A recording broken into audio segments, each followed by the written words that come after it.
welcome back to It's Easy. In this series I am covering basics of electrical engineering. Previously I discussed about voltage, current and resistance. In this video I want to proceed little further. So without a further ado, let's get started. In part 2 I will discuss about the most fundamental law of electrical engineering, which is Ohm's law. Then I will give you a bit instruction of ground, and at the end I will discuss about a simple DC circuit. Please do try to grab these basic concepts, because if you understand these basic concepts nicely, then you will have no problem as we proceed further in the course. Coming towards the first term, what is Ohm's law? It simply states that the current flowing through any conductor is proportional to the voltage across that conductor, and resistance is the constant of proportionality. You can also see this expression V is equal to I multiplied by R. So this is the most famous law of electrical engineering. This expression is the most basic expression of electrical engineering, but it is the most important expression. So try to understand this explanation which I am about to give you through the following animation. Let's understand it through animation. Looking at this diagram, note that one point is at 25 volt and another is at 0 volt. So obviously, as we know, the current will flow from 25 volt towards 0 volt. Now this voltage must be across some resistance. A little bit confused? Let me explain you a bit more. In the last video I said that the resistance is the opposition to the flow of current, right? Now due to this opposition, some voltage gets dropped across resistor, which we called as voltage drop. Okay, let me explain this concept to you with a practical example so that there should be no confusion left. So have you ever wondered, when you start your car and begin movement, then why it doesn't keep moving and doesn't stop?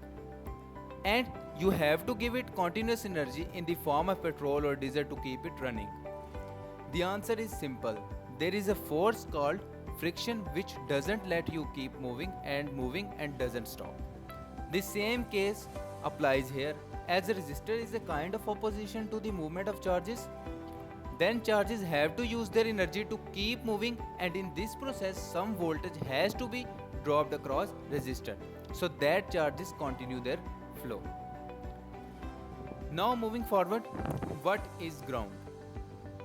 Ground is just a reference point at which voltage is 0. This reference point is required in circuit analysis. Okay?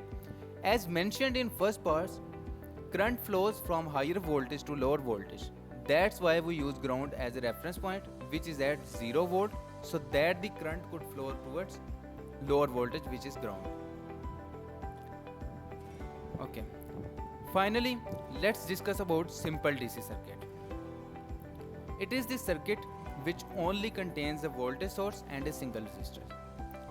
As we can see, there should be some high potential point which is at 25 volt and low potential point which is at 0 volt, or ground we can say it. Due to this high and low point, a potential difference has been created, which is nothing but just a difference in voltages at 2 points.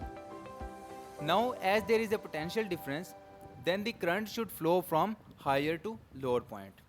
Simple. There is also a resistor in the path of current, which is 100 ohm in this case. So a little assignment, how much current would flow in this circuit? So I would give you some hint. You need to use V is equal to I into R expression of Ohm's law. Okay, pause the video here and try to think about a value of current. If you think of I is equal to V over R and value of current is 25 divided by 100, which is 0.25 amperes, then you are absolutely right. This was a simple assignment, but these concepts are very important to grab. It was a bit loaded video, but do try to grab these concepts nicely, as these basics would be helpful in upcoming videos. I hope all of you found this video helpful. If yes, then consider liking and subscribing. It gives motivation to improve the content. I will be back with the next video, but till then, bye.